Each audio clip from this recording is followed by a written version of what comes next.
News and views with myself, Salailo Makudir. The time is 12 minutes past 8 Central African time. And we're going to be kickstarting the show with a very, very interesting development.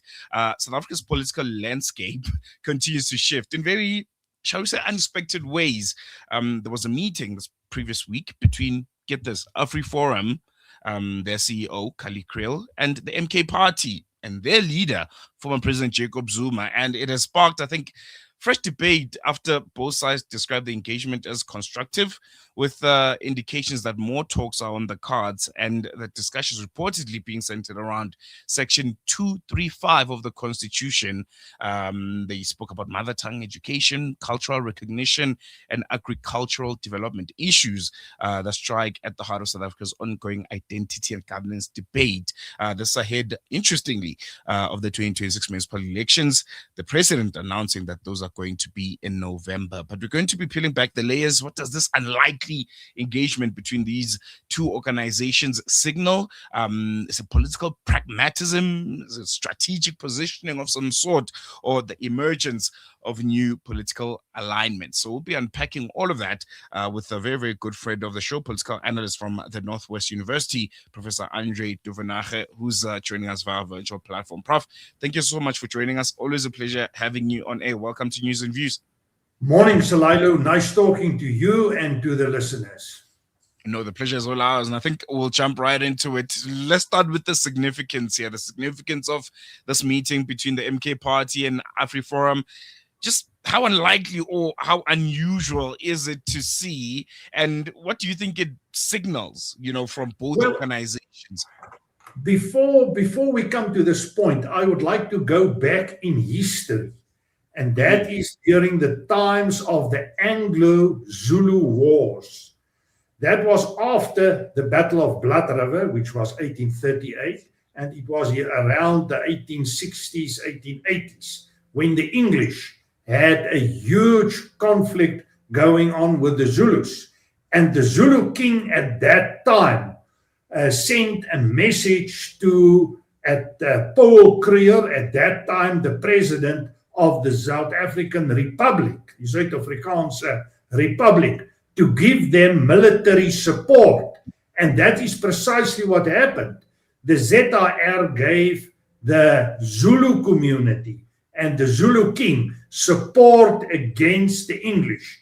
And as a result of that, some land was given to the Afrikaners, which I believe ended up in the Republic of Vryheid, in the Vryheid area of the current KZN. Just to make the point that the relationship between the Afrikaner specifically and Afriforum is an institution that is promoting the interests of the Afrikaner.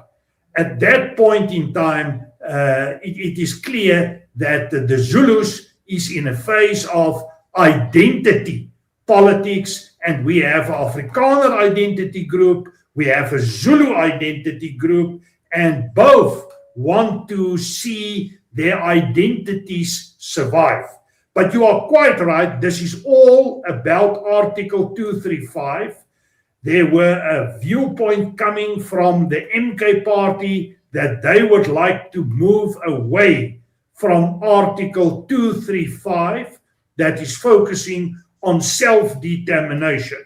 And as a result of that, Kali Kriel of Afriforum went to see Jacob Zuma, and it seems as if they had a very constructive conversation. And I think it's going to be interesting to find out what really came out. I want to come back to Section 235 because, as you mentioned, it appears to have been very, very central in these talks.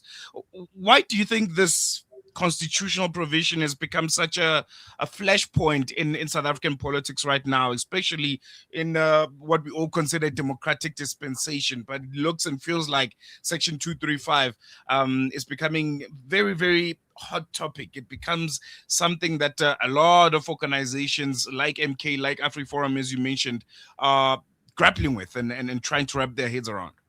Well, I think there is real concern that Article 235 can be used to promote what many people refer to as Afrikaner self-determination. And this is seen as the continuation of apartheid and what is associated with apartheid. I believe that is the problem at the core of it. There's also the connection made to Orania and some other communities, which is predominantly Afrikaans, Afrikaner orientated. And they are seen as isolating themselves from the rest of the broader or bigger South African society. So in that sense, there's a sensitivity. But there's also an element of inconsistency. When it comes to Zulu culture and Zulu identity, we know what is going on with the Nkwavuma Trust. We know that the MK Party is working on basis of that identity base. They are mobilizing Zulu people into politics at this point, and they are having huge success marginalizing the ANC to a large extent, and I'm predicting that the MK Party is going to perform very well when it comes to the local elections scheduled for the 4th of November. So I think they are meeting each other around issues regarding identity. We know for Afriforum, the continuation of the Afrikaans language, the Afrikaans culture, and even forms of self-determination is critical, important. And as we know in history, maybe they can meet each other. Jacob Zuma is in a way very radical in his approach, but in other ways, he's very approachable when it comes to certain things and identity and Afrikaner identity, given the specific history I referred to earlier, can be a form of common ground. We also know that there were Afrikaner groupings visiting the Zulu king in the past, so this is not a new tendency or pattern. Prof, I want us to take a quick break, but when we come back, I want to focus on, I think, a very, very important point, the 2026 local government elections and how these two parties, which to a lot of us represent a very, very different constituency, could, find common ground and possibly exist, around each other. I think that's going to be a really interesting development, especially looking at Afriforum and just recently how they've been in loggerheads with the South African government. So more on that after the short break.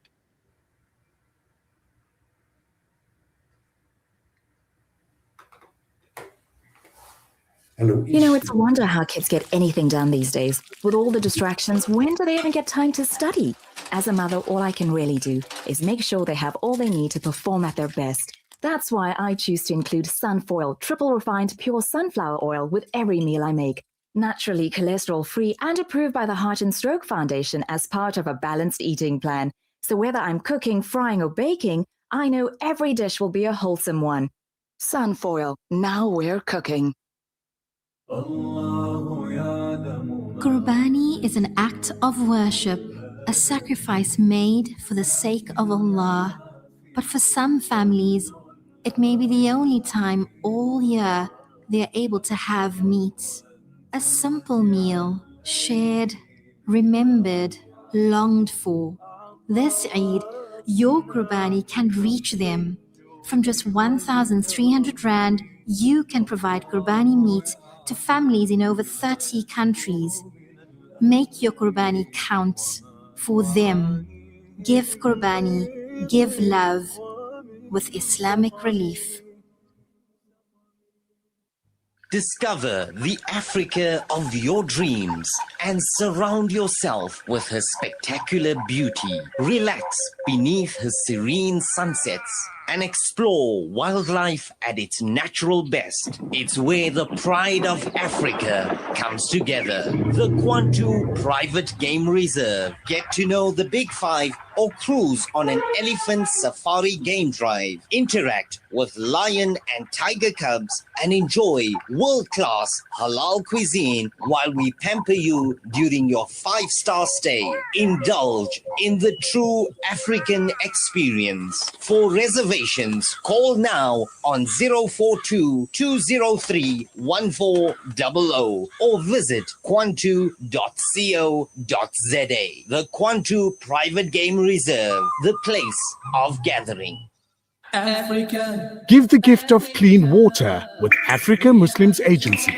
With every water well or borehole you donate, your drop becomes a river, reconnecting communities to nourishment, education, dignity and empowerment. Sponsor a water well for 17,000 Rand in Africa or a borehole for 65,000 Rand in Afghanistan or Africa. Quench the thirst. Reconnect the soul with Africa Muslims Agency. Are you banking with convenience, transparency, and flexibility? With Al Baraka Bank's transactional banking account, you can enjoy convenient everyday banking designed around your needs. Benefit from zero fees on point-of-sale transactions and manage your banking easily through Al Baraka's secure mobile banking app and internet banking platform. From everyday payments to managing your personal or business banking, Al Baraka makes banking simple, transparent, and convenient. Visit albaraka.co.za to learn more. Al Baraka, your partner bank. Al Baraka Bank Limited is an authorized financial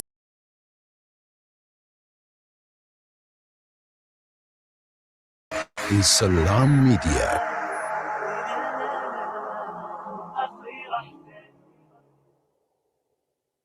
Welcome back. You're still tuned in to News and Views. Myself, Salalo Makwidira. We're still in conversation with political analyst, Professor André Duvenage, coming to us from the Northwest University.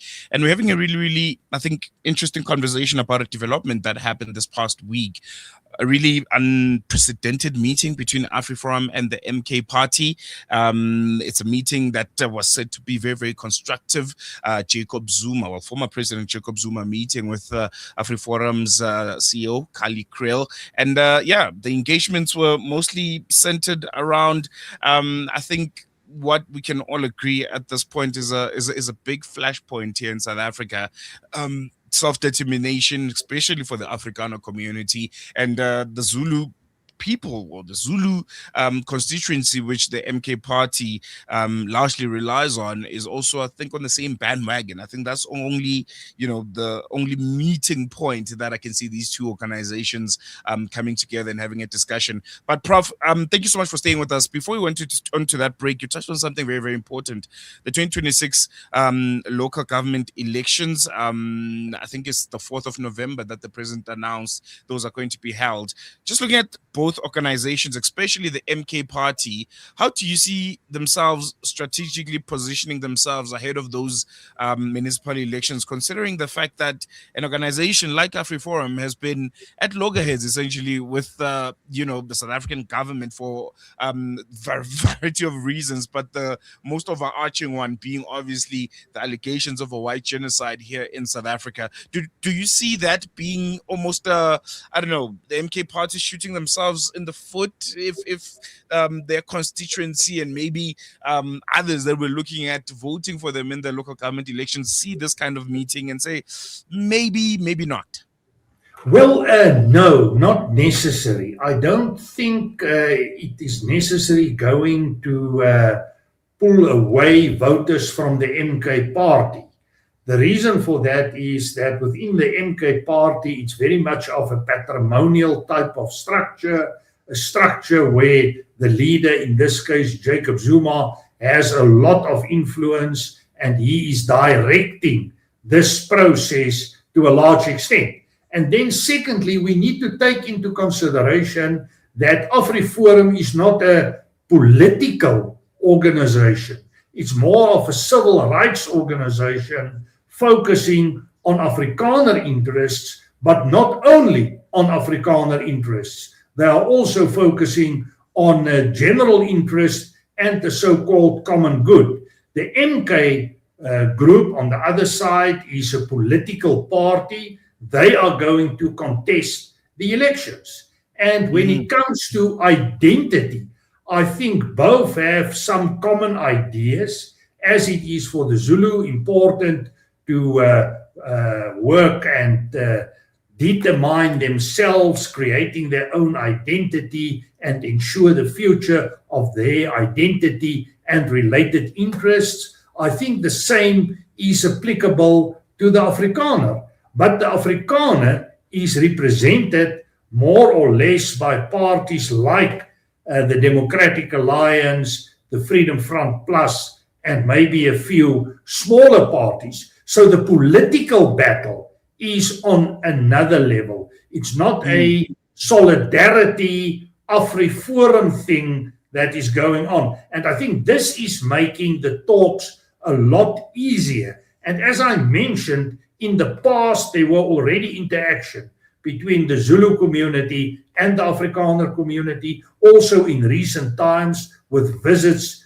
to the Zulu kingdom. We know that the relationship between Mangosuthu Buthelezi and the Afrikaner was of a very high level. I met him in person at our university in the early 80s when he visited Potchefstroom at that point in time. So there are some sort of a unconventional relationship. And what is interesting is that Kali Kriel, and I think the MK party also mentioned it, that they will continue their conversations. So this is an indication that they met some or get some common ground on basis they can work further. But I don't think the election is the prime objective here. It's more Article 235 and the way it is implemented within the South African context.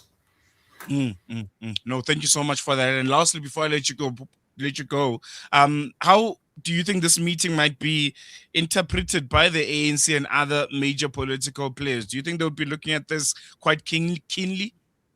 Well, my take on it is that the majority of political parties at the moment is busy with their own challenges. And we have a very big reconfiguration of party politics going on at the moment.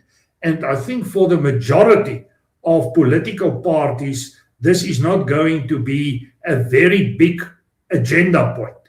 They will take notice of it. I think the majority will be positive because there's some sort of negotiations. We know that the MK party has a very strong anti-system position. And the fact that they try to negotiate with a grouping like Afriforum is indicative that there is some potential of creating an agreement, creating common ground in which is sometimes very difficult and very challenging circumstances. Well, there you have it, Professor André Duvenage, a political analyst from the Northwest University. Thank you so much for chatting to us. It's always a pleasure. And with the local government elections, coming by, I'm sure you and I will be talking quite a lot. There'll be so much to unpack leading up to the 4th of November. Thank you very much. There you go. And with that, we're going to take a quick break. When we come back, we'll be speaking to SASA. They have a community announcement, which is very, very important, and giving, I think, those that are in need insight on some of the things to look out for, especially when it comes to scams and all kinds of withdrawals from their SASA cards and accounts that need to be known. So more on that after this.